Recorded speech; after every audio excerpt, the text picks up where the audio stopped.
So a warm welcome to all of you. My name is Mark Burrows, and I am the poetry editor for Wild House Publishing, a relatively new press devoted to exploring what we call adventurous spirituality, broadly understood on both sides, adventurous and spirituality. And it's been an honor and a joy to work with Marjorie and other poets to establish what is already becoming, I think, a significant presence in the poetry world of books that really explore the dimensions, the inner dimensions and the outer dimensions of our lives through the lens of poetic language.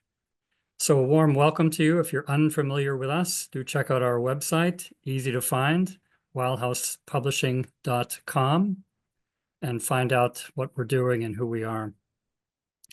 It's a joy that we're gathering to celebrate you, Marjorie, and a special book, a book that explores your life across the generations, the generation before you, your mother, the generation that you brought into the world, your daughter, a book that's graced with one of her paintings, an extraordinary image. If you've seen the book, then you know what I'm talking about. Here it is. And I hope if you don't have the book that you'll get it very soon, because it's a book you'll want to take with you. These are poems to linger with, to wonder with, to ponder about the nature of human life lived in some extremities and always in the presence of a deep and abiding sense of light in every darkness. That's one of the great gifts of this book and really of your work as a poet, Marjorie. You've been an indefatigable champion of poetry and a remarkable, a prolific and exceptional poet yourself. But I want to talk about the first because you have promoted poetry through your work with Presence, with the Journal, through your weekly podcast, through countless readings that you've given. I wouldn't want to count them. You probably have no idea how many, but you've been tireless in your advocacy of poetry as a vital way in which we make sense of our lives and indeed of the world we live in. So the tonight is a chance for us to celebrate launching this book, and you're all part of this launch. To help us, we have three colleagues and friends of yours, Marjorie. And in order, Sean Doherty will lead off. Lois Roma Deely will follow, and Julie Moore as the third voice, reading some of the poems and reflecting on the work of this book and indeed your work as a poet. You should have the first word, though, Marjorie, to tell us a little bit about this book, its origin, how it took its shape. It's an unusual collection. So introduce the book for us, for those of us who may not be as familiar yet with it as we will become tonight. Thank you. Thank you, and a warm welcome to you. Thank you, Mark. This was a difficult book to write, which also made it in some ways a little bit a difficult book to publish and to kind of put out there. But I'm very grateful to have it in the safe hands of Mark as an editor who, welcomed me in right at the beginning and made me feel like, yes, this is where it's supposed to be. And his extraordinary team, Ava, who you've met up there in the corner, and the designer Melody Martin. And as Mark mentioned, it was their idea, Ava and Melody's idea, to use Annalee's painting, Your Move, for the beginning. And I hadn't even really thought about that, but the closer I looked, you'll see that there are words woven throughout, and some of those words are why would I lie to you? Why would I tell you the truth? And part of the theme of the book is that blurry line of truth and lie that we see in society today. My first encouragers for this book, Lois, Sean, and Julie, who'll be participating tonight, as well as many others, Connie, Jeannie Murray Walker, Kimberly Ann Priest, Bruce Bond, Judith, Gloria, my husband Gary, who all are here. I thank all of you. You all helped me understand that this is a book that not only I needed to write, but one that I hope will resonate with others who are caregivers or who have themselves experienced some kind of trauma. Most of this book was drafted when I was at Virginia Center for the Creative Arts. And a lot of you know that sometimes it helps to get away in a completely different location, especially to approach some difficult topics. So in 2018, I was dealing with my mother's early stages of dementia. Not long before that, we were dealing with a family member's depression, and then going further back to the trauma experience in what I think of now as kind of my previous life. Um, and then again, those blurry lines between truth and society. So all of those things were kind of swirling around in my head at VCCA. And then at some point, I decided to write a lot of odes to kind of balance that all out, partly to keep my sanity, but also just to have that sense of hope um, happening throughout the book. So I see this as really the roles of mothers and daughters across generations, and then that shifting shape of memory and the blurred definitions of truth, and trying to see clearly even when the light is dim. So I'll turn it back to you, Mark, but thank you for the wonderful introduction. I want to thank you for bringing us into the genesis of the book and its evolution as it took shape. And you're right, Marjorie. I would call this a courageous book. It's not simply an important book, it's a courageous book because you demonstrate, you give voice to a courage that is so important to hold on to that shred of hope when the world seems to be collapsing, that slant of light under the door in a dark place that is so important. And perhaps we can all relate to that in our personal lives and certainly in our collective lives in these days as we face what's coming in our nation's history and in the world, really, in this perilous time. So let's celebrate this book tonight. And to do that, we have three wonderful friends, colleagues, and writers to help us into the book through the poems that they're going to select and speak about. So Sean, you're first up, and I'll turn it over to you. Thank you so much, Sean, for joining us tonight.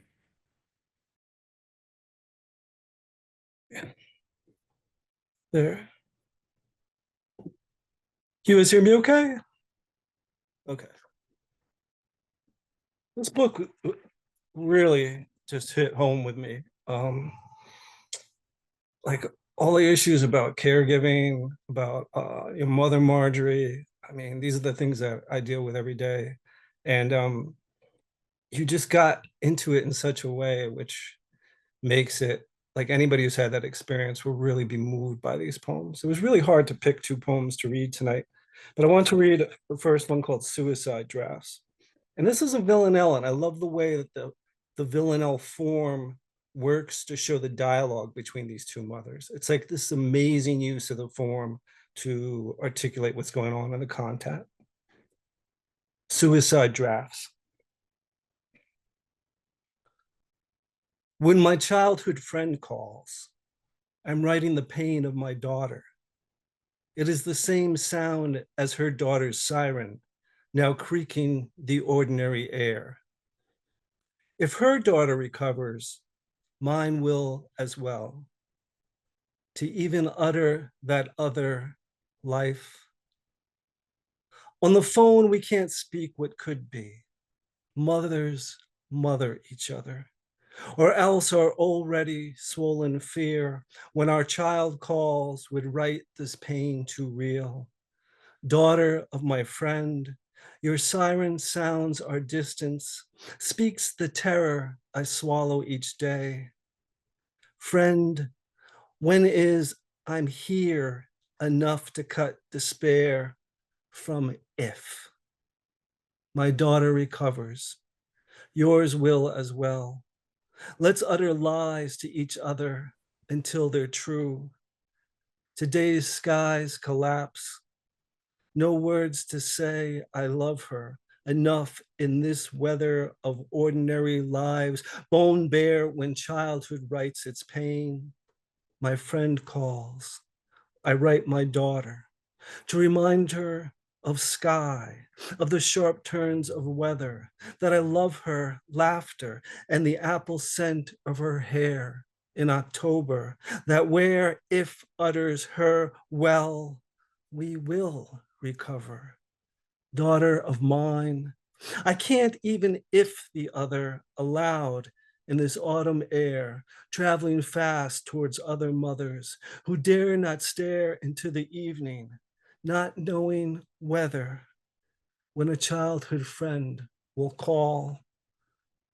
I am the pain writing my daughter into my friend's daughter. Recovery hours. We utter it now for each other.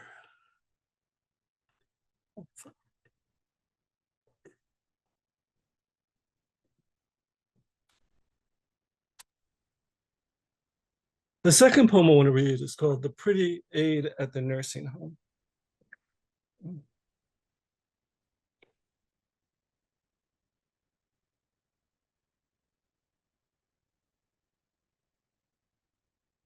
The pretty aide at the nursing home, you tell us, doesn't remember her own name, forgets she used to work in another town 2 hours away at Heister Lanes, where for 30 years you bowled near perfect games in that other life, where you walked and drove and lived sometime long before now in this unfamiliar town near us, where she insists she's always lived.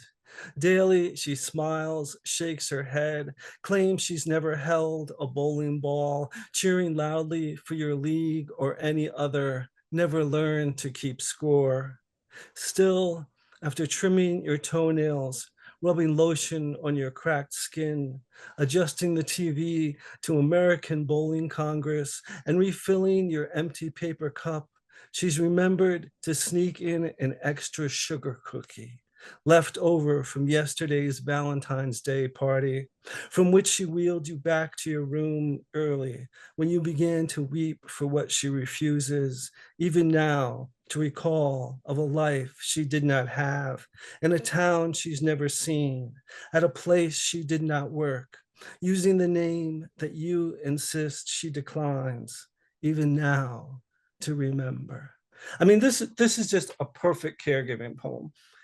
I love the way that Marjorie writes about the labor, like the daily labor, like trimming your toenails for us to see this aid, and then also moves back into the sort of internal ontology of her mother, and to go back and forth like that. To me, that just works so much, so powerful, and about the labor of it.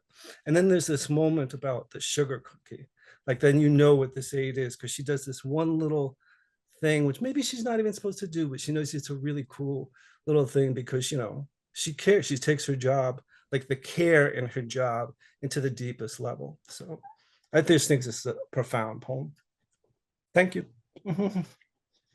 Oh, thank you, Sean. And you're so right that kind of care, it really lives in the details, doesn't it? In the noticing, Yes. in the paying attention, and in the reaching out that extra moment of connecting. It's a poem about connection. In fact, it's a book Yes. about connection, isn't it? Yes. Yeah, beautiful. Thank you, Sean. Next up is Lois Romadili. I'm here. Thank you for inviting me to read from this remarkable book. I love this book and I love this poet. What I love, I love the title because the title to me belies how this book is prismatic in so many ways, that it shifts from the invisible to the visible, from this real deep emotion to a very sharp-eyed intelligence with this, both of which I found kind of breathtaking. And thank you, Marjorie, for your friendship. In the company of women, always they are surprised by the boulder-sized heft of the hidden beneath the weight of my ordinary eyes. That smoke signal they, too, will survive, give or take a decade or two. Give or take the unrelenting midnight whys that unwind into others' lives. The discovery of lifting, rock by rock, pebble by pebble.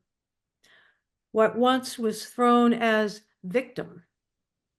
But now, weight lifted together becomes stone bridge, becomes path home.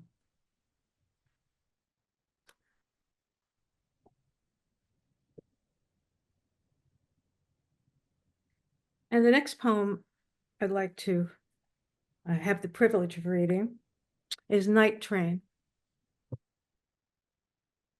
No matter the neighborhood, you find me. Your rough song of clacks, inches above the bed I've hauled from trailer to condo to suburb, where all my dreams remain the same, hobo style, hopping into your wide open, rusted cars that hum and thump past the horizon, into a country not here. Listen to the way your voice calls me at 3 a.m., to read your faraway moving graffiti, to memorize your landscapes of what is passing by. But now I am dreaming of who I am here in this neighborhood that are just tracks to you, tracks and more tracks, a blur that finally never answers such urgent whistles. Wake, rise, go. Thank you. Oh, thank you, Lois. It's well, you must have been hard pressed to choose just 2 poems from the collection, right? What is it about these poems that has caught you up as you've been living with them, reading them over these recent weeks?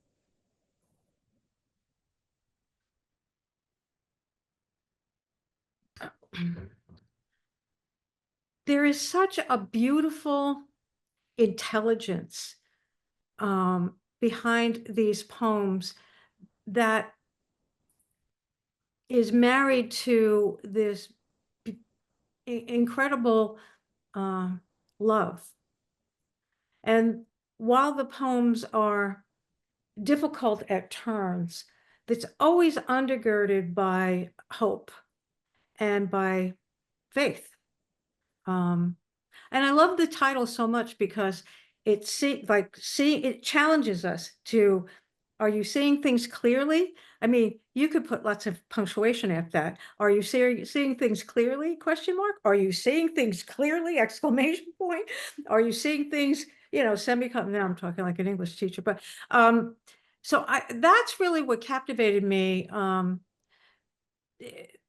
I think for art to be really meaningful, it has to be that marriage of intelligence and emotion. And I think that this is a book that is a book of witness, but is also one that kind of rises also above that, in that, again, that challenge of seeing things through this scrim of the personal. And it's the type of book, for me anyway, and I've seen many iterations of it. That has, to me, like a patina on it. It just gets better and better every time I look at it. So I love this book. Yeah, that's the mark of a poem that has that kind of longevity. And I think in part because we change as we read these poems as well, right? Our lives are changing and we're discovering things in ourselves that Marjorie helps us see in her own life. But they're things that we share in common. They move across our differentness, across traumas that may have nothing directly to do with each other, but those wounds bind us together in profoundly important ways. And this is a book that really touches those wounds and indeed the scars, not as things of shame, not as things of loss, but actually as places of gain. But the gain comes only with time. Yeah. And it's not easy to see clearly, is it? No, it's not. Yeah. Thanks for reflecting on that title. That's Yeah. It struck me when I first read this collection. That I will Perfect. add in here a little comical twist. I was in Ireland this summer, and I went to one of the Irish Writers Museums, and I didn't realize for some reason that this is the title of a Seamus Haney It is. book. It is. Yeah. So it was too late to change it. Yeah. I did check that on in terms of copyright, but it's not a problem anymore. It used to be you couldn't have the same title if it was still in copyright. Great Those minds. days are gone. All I say, great minds. Thank you, Lois. Well, finally, we turn to Julie Moore, another poet and writer and longtime friend of Marjorie's. Julie? Thank you, Mark. And thank you, Marjorie, for writing this gorgeous book. Margie and I became friends, I don't even know how long ago now, but for years now, we have stuck close together, texting one another, praying for one another, and really going through our children's, let's say, crises and celebrations together. And one of the things as well that I really appreciate about Marjorie is she's not only a wonderful poet, but she's a wonderful editor and reader. And so we also send poems back and forth. And I don't know if Margie knows this or not, but you've kind of become my first reader over the years because I finish a poem and I think, now I know this isn't done, so I have to send it to Margie and see what she sees. And I've seen a lot of these poems ahead of time too. And the two poems I'm going to read tonight, it was very difficult to pick. When she said, pick two poems, I was like, how? There's at least 15 here I would like to read. So I had to whittle it down. But the two poems I ended up choosing, I chose because not only for all the things that you've already heard from Sean and Mark and Lois here in terms of, yes, Marjorie's intelligence and brilliance with form. She can do villanelles and sestitas and sonnets and a lot of forms that I only dream about doing. But also just because she has the ability to really write a conceit and extend that metaphor, and it'll just click into place perfectly. And she also has, as has already been mentioned, a very big heart. And that heart is a heart of empathy. And these two poems I'm going to read tonight, Found and Not Found and Arise, not only focus on her daughter, as we know many of these poems are about, but also then traverse many other thresholds. She's traversing over thresholds of time. And so in the first poem, Found and Not Found, it's a past memory, but she's traversing into the present, into the future. She's also traversing other landscapes. So she also is traversing other people's stories. And so this isn't a poem just about her daughter, but it's about any parents who are in agony because their children have maybe been ripped away from them or lost. And in Arise, which I'll read second, that one starts in Thailand with the cave rescue and really just expands gorgeously as she goes from the children desperate for rescue in the cave into her own daughter's desperation for healing. And of course, the speaker of the poem, the parents' desperation for the child's healing, and then comes back to the children at the cave and how, all of us waiting for rescue and hoping for rescue. So I chose these poems because amid our present situation, I won't get too political here, but amid our present situation where if you're like me, you're kind of trying to limit your news consumption because it's so horrifying. One of the things I've seen from certain segments of the population is somehow that empathy is a bad thing, which absolutely makes me want to rip my hair out because here's a poet who practices empathy. And I think these poems become wonderful models for us of how through her language and through the beauty of her poems, she also is finding goodness and truth and helping us to develop empathy for others. So the first poem is called Found and Not Found.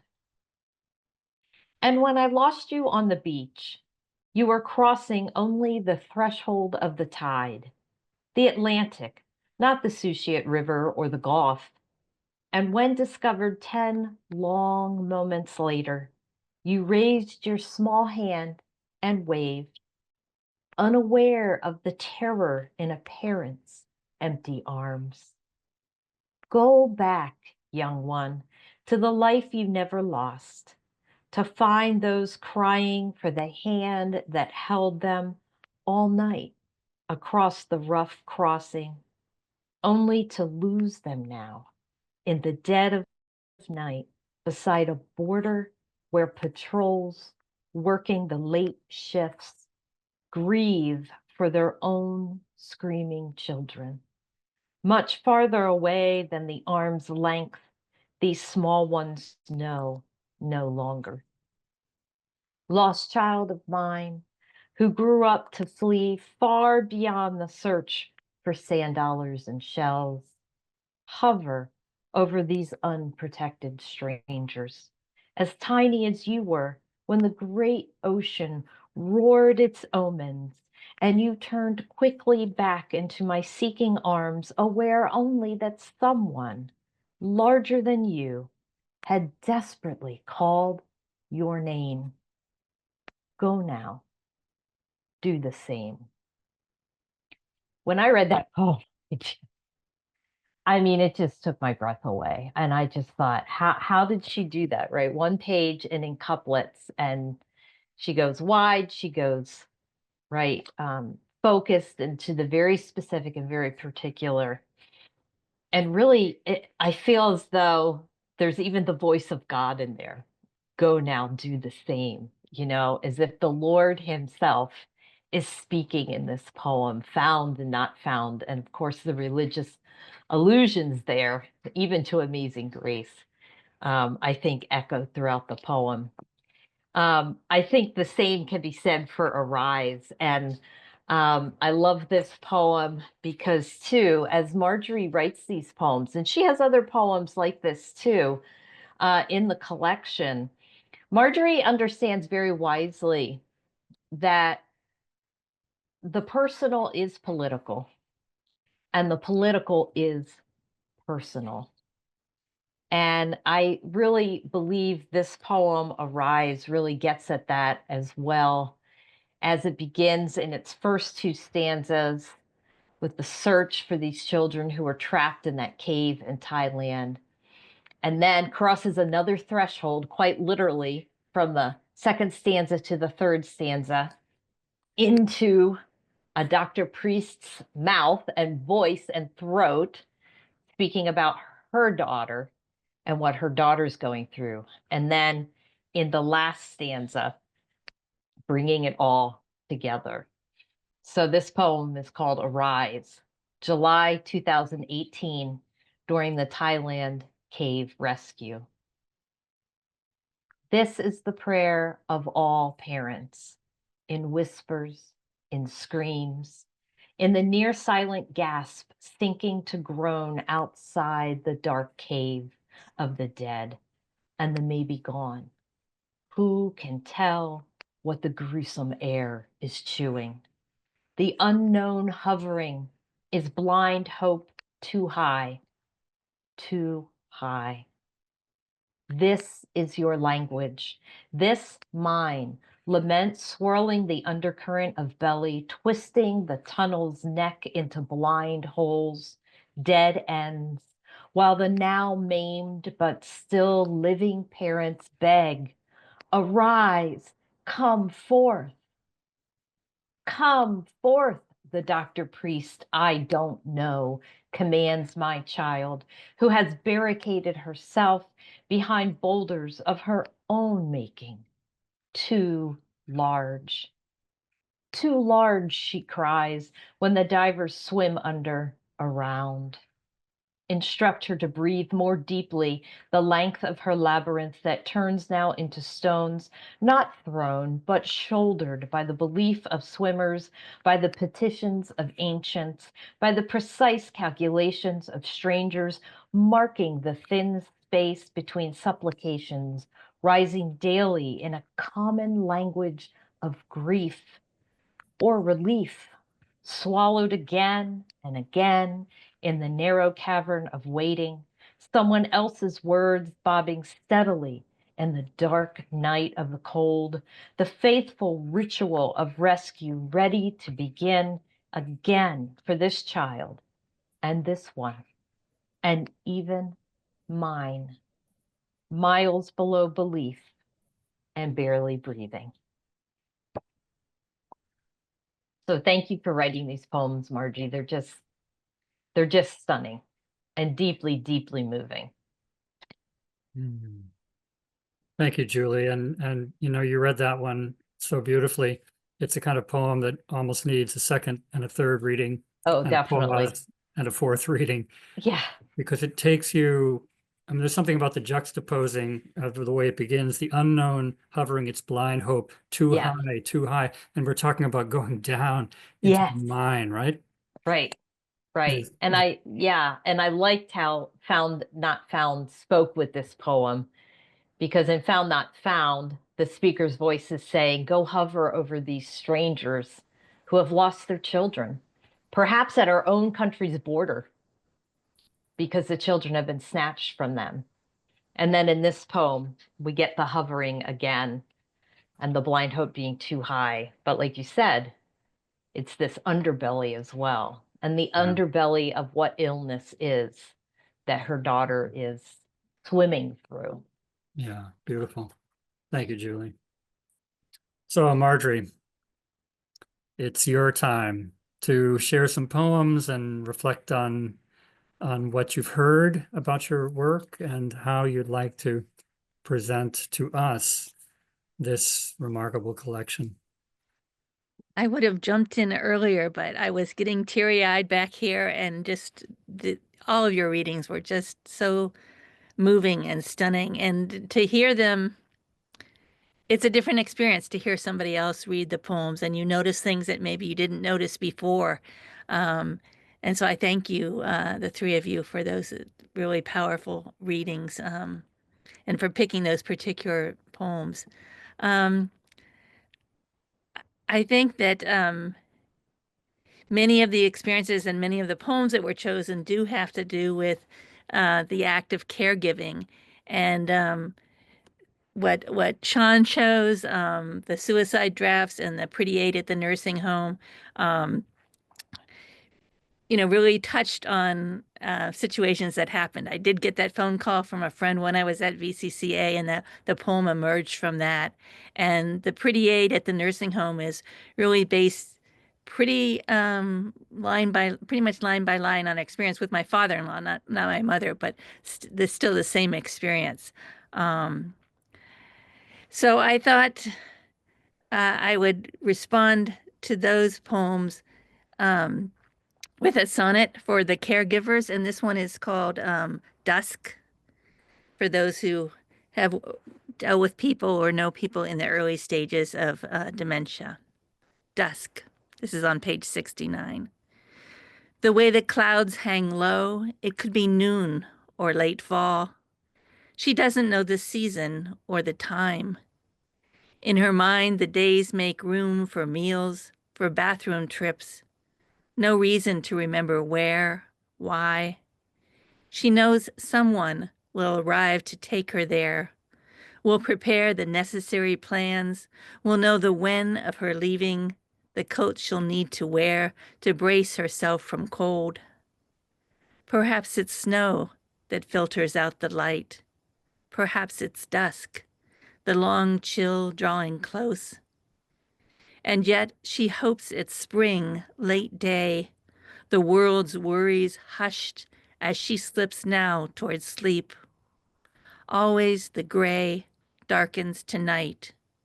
She does not know the day. And I think the poems that Julie picked out as well, also have very much to do with caregiving, going both directions, and kind of with me in the middle a little bit there.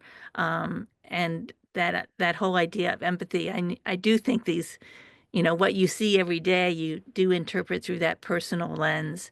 So I love those readings as well. This next one that I'm going to read is maybe a different type of caregiving, or caregiving for the self, which is what Lois kind of spoke about, I think. and spoke about very well. So she chose in the Company of Women and Night Train. This particular poem, it's on page 9. It's based on a true event at VCCA. And those of you who have been to artist colonies know that you spend this intense amount of time working alone, and then you usually have like a communal dinner. And usually there's not too much of a hierarchy at these places, which is what makes them so wonderful. But I did sit down at dinner one time, and it was very clear that the woman next to me, who happened to be an artist, was only going to talk with me if she thought I was important. So she asked me if I was somebody famous. So this poem came from that. The artist at the colony asks me if I'm famous, if I'm someone she should know, pay attention to, bother having coffee with, talk with her about the father who raped her at 12, about my father, about the slant of rainy light after you're weeping for half a life and then some. And when, if you leave the toilet paper unwinding from the top or bottom, and what our papa said the 2 days after, and avocados and kumquats, and the strange geometric shapes that cascade into our dreams 5 days each year before the equinox. And if I'm well known enough for her to pry open my palm and slice my lifelines with an X-Acto knife, would I do that for her? And have I won a Pulitzer yet? And what color were the eyes of God when I looked straight at him for 3 minutes without blinking once? Okay, maybe once. And and may she have the last bottle of wine? Could she borrow a glass? And how much does the New Yorker pay? Do I think they would consider her work? She started writing too. Have I slept with anyone there? And does the mold in my studio make my eyes itch in the morning or evening? She's heard both, because she really wants to know about the time the London editor, who knew the New York editor, who knew me from someone at the colony, or raved about my work on Eskimos or transplants or something like that, and later sat on a committee that judged that really important prize. She can't remember which one right now because, thanks again, she had a bit too much of my Merlot. But am I that writer, the one she's heard something about, the one she should know? No, I say. No, though I am someone writing, trying to write someone. And then I mentioned before the idea of kind of weaving odes throughout the collection, partly just to give myself a lift, but also because I thought it was important to be able to be grateful for the things that are around us, as well as the things that we're struggling through. So this is the last poem in the book, and Ava, by the way, has made a wonderful video using part of this poem. So I hope you'll get to see that later someplace. Ode to Everything. Enough of the lamentations. Open the window and sing. The world is awash with world, color dripping globe always tilting into some ah or another. Clouds stretching wide, plump happiness, even in the noisy stage show of showers, such sunny ovations. And the birds, overpopulating every poem, swoop here for free. Swallow, hawk, robin, gull, eagle, what else can be written but wings that wave horizon to horizon? And enough of windows, praise doors, step out with arms opened and eyes gathering vim and vision, grandeur trailing from worm and woodchuck, branch puzzles of woods, open boat of breeze, all brimming with hey and hallelujah and celebrate. Such green giving of thanks, such miraculous mercy of earth, calm valley, and even this rugged, rocky chain we climb now as family, claiming praise as respite, holding close each breaking day, dangerous yet divine in all its gorgeous glory. So I just many thanks to Mark and Julie and Sean for all of your words so far. And I guess now we'll have a conversation. Right. And how fitting that the last word of the book is the one that you've chosen here is glory, this gorgeous, gorgeous glory. Because I think in some ways, when I talked about your courage as a human being, and also your courage as a writer, part of that, I think, Marjorie, is this capacity of holding very difficult stretches of life, seasons of life, turnings of life, together with these moments of realizing the preciousness of that, not the other end of it, but of that, of those dark seasons, because that's where we find out what we are, who we are, right? And how we belong to each other. Perhaps most of all that, how we belong to each other. Your poems invite us into that rich company of belonging, the way you've lived it, and the way you invite us as readers to enter into that circle that keeps coming around and around and around. Yes, I mean, I really do feel like a sense of community, and that's why it's so nice to have all of you here with me tonight, because, you know, I've known all of you from different places, and that sense of community, particularly in the writing world, in the faith world, in the teaching world, where all these different pieces of us kind of overlap. Mm. Let me turn it back to Lois, to you and Julie and Sean, and the rest of you who are here. If you have a question or a comment you'd like to make along the way, what you can do so we can see you, because there are quite a few of us on this Zoom event. If you go down to your React button and you click it, and you can click the raise hand, and you'll see on my little square the hand is raised, and we'll be able to turn to you. But first, Sean and Lois and Julie.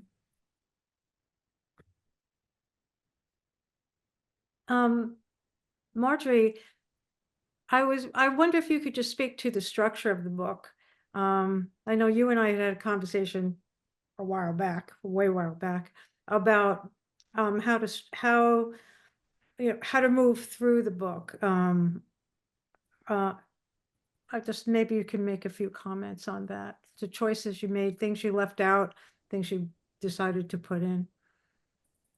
Well, you, first of all, really did help me with the ordering structure of it. And one of the things that I remember that you said, and I'm not sure who you are quoting, is that every once in a while you have to take a break and look out the window. Yeah. You know, you're kind of dealing with all kinds of different things, and you don't want to have all poems about one subject in one place and all poems, you know, there can be kind of a gathering somewhat of these poems that are similar in each section, but there's also overlap between all of them. And every once in a while, you have to give yourself and the reader a break, and they have to kind of look out the window and think about something else.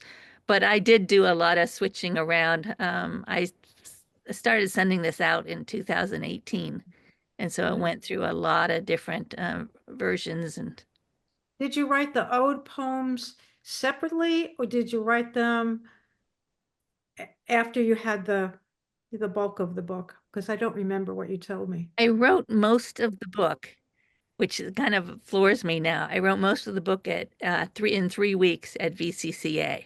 And then I took a bunch of that. I forced myself to write 3 poems a day, to just to draft them, not to have, you know, necessarily good poems. But I really kind of focused on getting this stuff out while I was, you know, in a different location, because I just thought it was easier to address it that way. And then kind of part way through that, I started writing odes as well. So I didn't write all the odes together, but I would write some every once in a while, kind of to give myself a break from some of the other topics. And I think it works really well with the structure. I had mentioned this in a different conversation that we had had about how William Carlos Williams in Patterson used those blocks of prose to kind of guide us, almost like a river. So I think it was, the odes were particularly, not only in content, but in terms of structure, really, really working well. So And those of you who know the book that came out last year with my daughter, in the Museum of My Daughter's Mind, some of those poems were originally in Seeing Things, and it became just too cumbersome, um, as I started But adding new poems as well. there were poems dealing with art, right? And a lot of Mhm. art, yeah. And they were wonderful poems too. But But they kind of got in the yeah, way of the other poems, I think. yeah. Before, thank you, Lois. Before we turn to Jill, Julie and Sean, a last word or response from each of you.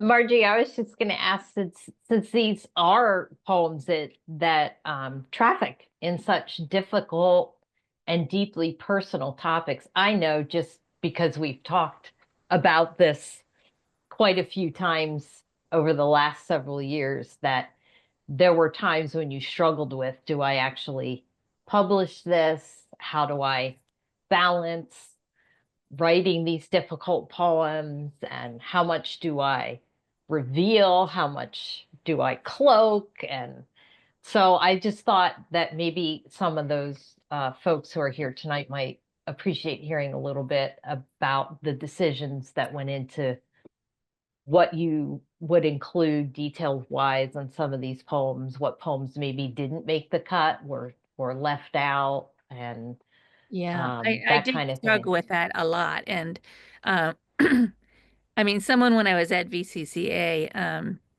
Jan Freeman, some of you might know her, um, told me just to write them and to worry about whether or not to include them, put them in a book later. But at this point, just to write the poems and not worry about later. And I think that was kind of good advice when I was again away, kind of and I was focused on just kind of writing about my mother, writing about my daughter, to get some of these poems out and not to be stopped by kind of the fear of being vulnerable at that point. And then I had a lot of years where I got some, I was a finalist in a couple things. I was not a finalist and got the standard rejection levels, 4 years of kind of sending stuff out, which gave me some distance a little bit.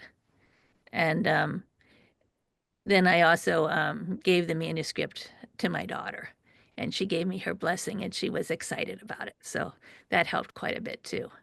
Um, And I'm glad you shared that, because I've always appreciated that you did that. I have sat in workshops where writers have said, no, just write it and don't worry about, who you may hurt or offend or whatever, depending on family members or whatever. But I also remember Robert Courting saying in a workshop I had with him once, it's just a poem. And the last thing I want to do is cause damage or harm yeah, in the absolutely. poem. So if the poem is not going to be okay with someone I really care about, then I'm not going to publish it, because it's just a poem. So I just really appreciate you sharing that, and the fact that you then showed the book to your daughter, because again, your empathy is so real, and your care for your daughter and the others that you write about in the book is so real. And I think that was really just beautiful that you did that. Yeah, I kind of forgot about, that I was vulnerable too. And I wasn't so concerned about, the poems about my mother because because she passed and I don't think she would be concerned, but I did struggle for quite a bit. And I've talked with several of you about that even. Sean, can I circle you back in? Yeah, I mean, the two biggest questions I had were the questions which were just addressed on the odes, and also about writing about people from your life, Marjorie. And what I really appreciate about the book and about your work for years and years is like, there's two kinds of poets. There's the kind of poets who sort of their life is at the abeyance of their art, and they might be a different kind of aesthetic. But then there's the poets who use their art at the abeyance of life, like to articulate life, to get deeper into life, to understand things. I used to tell my daughters, I didn't understand you as well until I wrote about you, you know? And by writing about them and talking with them through the poems, like our relationships became richer. So I was really impressed that, you gave your daughter the book. And but that's what I appreciate about these poems. It's like that's a riskier way to write, I always thought, because you're so vulnerable. Like your actual real life is vulnerable, not just your art. So there's a double less level of possible rejection there. Like when your poems aren't being accepted, it's like as if your life isn't being accepted, you know. And I just think you do this so well, better than almost anybody out there, and how you use your techniques, but your poems always exist in the world. And for me, as somebody who lives in Pennsylvania and lives in these places and works as a caregiver, like these are poems which enrich my life in ways that it wouldn't be without them. And I mean, what more could I ask for from a poem than what yours give me? Thank you. Good. I should add that the In the Museum of My Daughter's Mind was written after this book was written, even though it was published first. So one of the wonderful things that happened is that my daughter and I spent all of, the last couple of years doing presentations and art exhibits together. And, she's in a good place now, and all that helped, and writing the book together was a real healing process. And so, it's a little odd then to go backwards now because I had written this book, but it hadn't been accepted. And then she and I worked on the other book together. Came out first. There was a grace in that waiting, I think. Yes, I think so Yeah. too. Jill, let me draw you into the conversation. You have to unmute.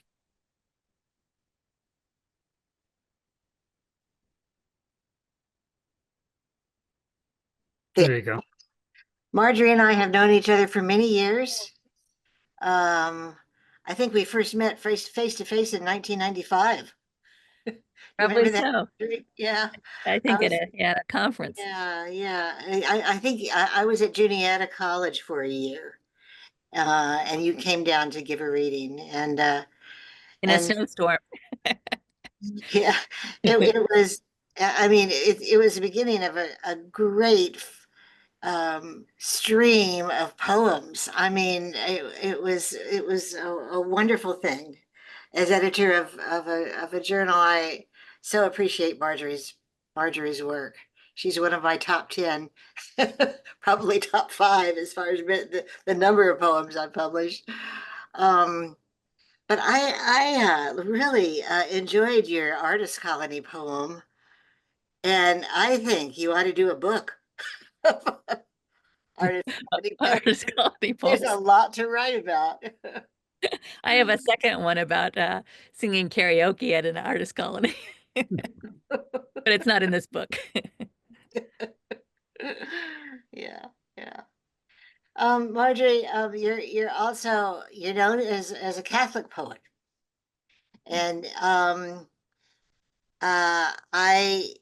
mean I think of that in two ways: capital C and small c. I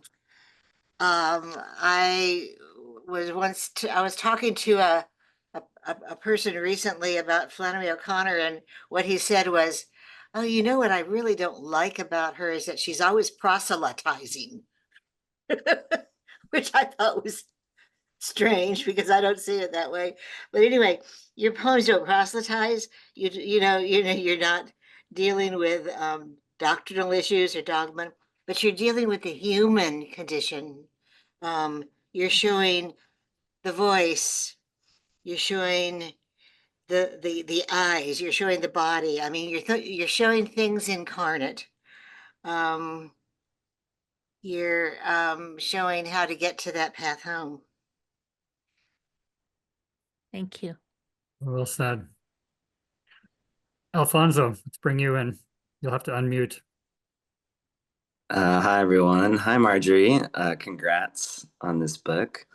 I did the math, and I was just 3 years old when you and Jill met, and you read those poems. Thanks for making us feel really young. My question's somewhat related to that. I know that you've put many books of poems into the world, and I'm curious how this book shaped you as a poet? Like, what was unique about this book in terms of process or form that worked on you in a different way, or that pushed you as a poet? I think it mostly had to do with the topics. So, as we've already discussed, I kind of went some places that I was afraid to go before, and that I didn't necessarily want. I didn't necessarily want to put those poems out in the world, but I kind of figured, I'm getting older. It's about time that I came around to addressing some of these topics. Yeah, I'm not sure. I've been doing a lot of ekphrastic work lately, and so this was a kind of a departure from that. Um, I'm not sure. I'm not sure how to answer that question. That I did, as I mentioned, I kind of did more of the poems all in a big fell swoop and got the drafts done. And I don't usually do that. I think I had a sense of a book kind of from the beginning, as opposed to writing a lot of poems and then kind of bringing them together. So that maybe was a little bit different as well. I don't know if I addressed your question at all. I'm sorry. Yeah, no, I just what you said about process there and your intuition that you needed to get the drafts done in this other space, I think is, yeah, a reflection of like knowing yourself and the content that it needed to be done in this other way. So thank you. Thanks, Alfonso. Connie, a very short one because we're almost at the end of our hour together. Connie? Hi. Yes.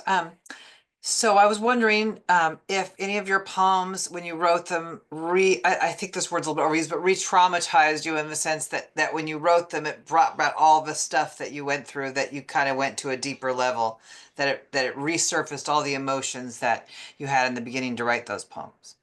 There are a couple in the book that I feel that way about, because somehow putting things down on paper made it seem much more real, especially things that I hadn't thought about for a while and that I'd kind of pushed away.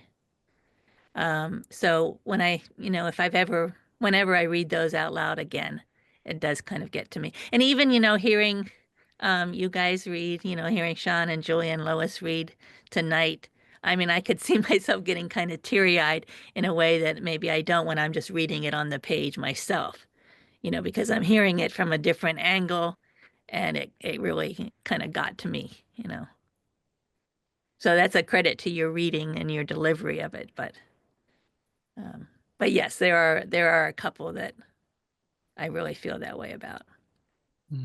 Thank you, Connie. It's a great question to close with. Well, it's been a joy, Marjorie, to share this hour with you and with so many of your friends and admiring readers, grateful readers. And as we come to a close tonight, what strikes me about the time we've spent together is that this is really, your book is an invitation. It's not a declaration. It's certainly not proselytizing, to come back to Jill's point, but it's a kind of an invitation for us to take our own lives as seriously as they need to be, as gently as they should be, and as compassionately as we can possibly be toward ourselves, and from that point toward one another, toward others who are also carrying heavy burdens that often we don't see, because all we see is the outer structure of their life, and we don't know the weight that they carry in the dark stretches of mourning and of grief and of trauma. So thank you for this courageous book.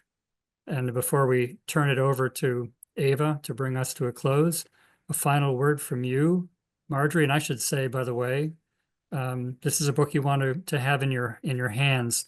So do go and find your way to a copy. Marjorie, your last word. I am just very grateful to all of you for showing up tonight, and for giving me kind of a safe place, a joyful place to talk about these poems.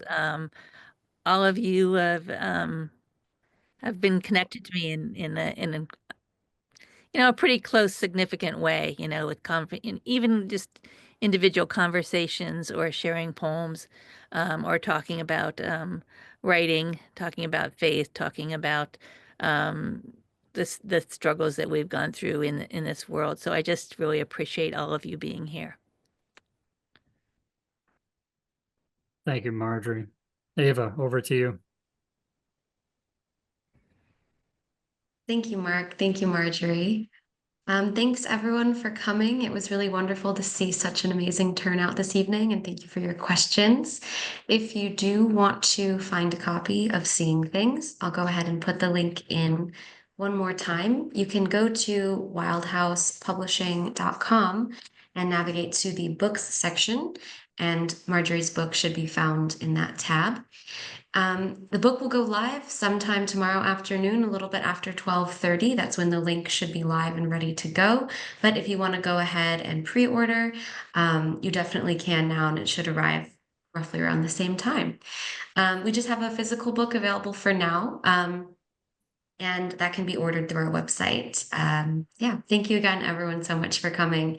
Thank you, Julie, Lois, and Sean, for your amazing participation. Yes, thanks to all of you. And let's move onward with this good book in our lives. Thank you, Marjorie. Thank you, everyone, very, very much.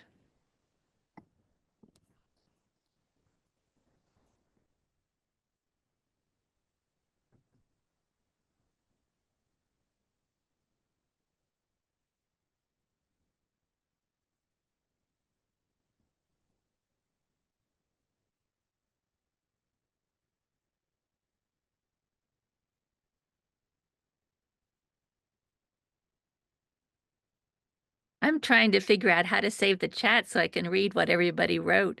Does anybody know how to do that? I am trying to see if there's a way to download it. I thought you could hit the three buttons, the three dots, and save it, but Oh yeah, here it is. Save chat. okay, Chat great. saved. Show in folder. I'd love to see what I was too busy trying not to cry. There we go. Beautiful evening. Thank you Marjorie. so much, Marjorie. Oh, I'll thank drop you. it. Beautiful, beautiful, beautiful. Mark and Ava for putting this together. Mm, Really, a joy. really nice. All right, Okay. dears. Good night to you all. Good night to you. Night. Thank you. I'll Bye-bye. be in touch. Okay. Bye. Bye-bye. Bye-bye.